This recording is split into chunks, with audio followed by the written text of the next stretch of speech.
क्या डैड, आपने तो मुझे डरा ही दिया। अवनी, ये देखो मैं क्या लाया हूं।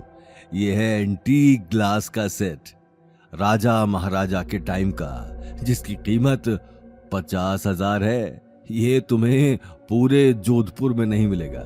रेयर पीस है। बताओ कैसा लग रहा है? ये कहते हुए अनिल ने एक बेहद एंटीक ग्लास और जग का सेट अवनी को दे दिया।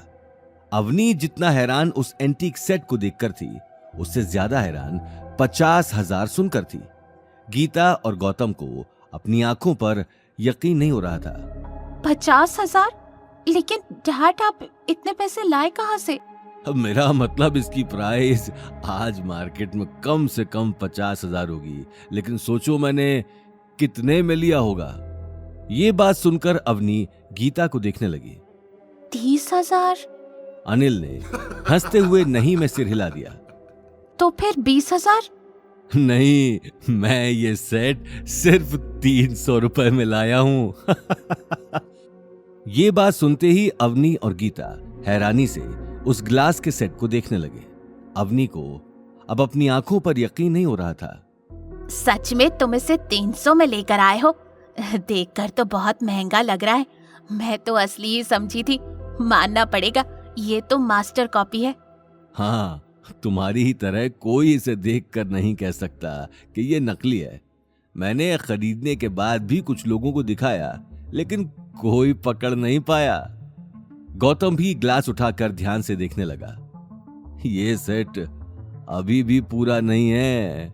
मैंने उस एंटीक मार्केट के शॉपकीपर से पूछा। उसने मुझे कल वापस आने को कहा है। कल बाकी बचे 2 ग्लास भी आ जाएंगे।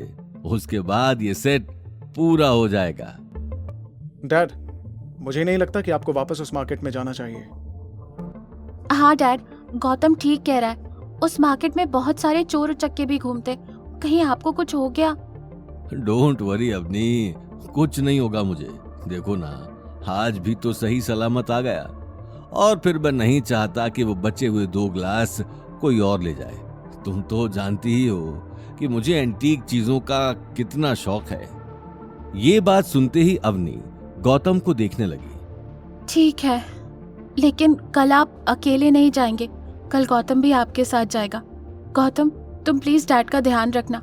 मुझे इस तरह के मार्केट के लोगों पर भरोसा नहीं है। हाँ अपनी। गौतम ने तुरंत हामी भर दी और मुस्कुराकर अनिल को देखने लगा। अनिल को कहीं ना कहीं गौतम के साथ जाना पसंद नहीं था, लेकिन अवनी की बात के आगे वो कुछ कह नहीं पाया। देखते ही देखते रात हो चुकी थी। अगली सुबह गौतम को अनिल के साथ जाना था, इसलिए गौतम अपना काम जल्दी ही खत्म कर सो गया। सुबह अवनी ने ऑफिस जाते हुए अनिल और गौतम को ओल्ड सिटी एंटीक मार्केट छोड़ दिया। मार्केट में पहुंचते ही गौतम चारों तरफ लोगों की भीड़ और शोर शराबा देखने लगा। अब वैसे देखा जाए तो राजस्थान का जोधपुर जिला अपनी बहुत सारी खूबियों के लिए मशहूर था। जोधपुर में घूमने के लिए बहुत सारे ओल्ड मार्केट थे, बहुत सारे फोर्ट भी थे, जो आज भी वैसे ही दिखते थे जैसे आज से 100 साल पहले दिखते होंगे। यहाँ की दीवारों का रंग रात होते होते इस कदर निखर जाता था कि देखने वाले की आंखें एक पल के लिए वहीं थम जाती थी।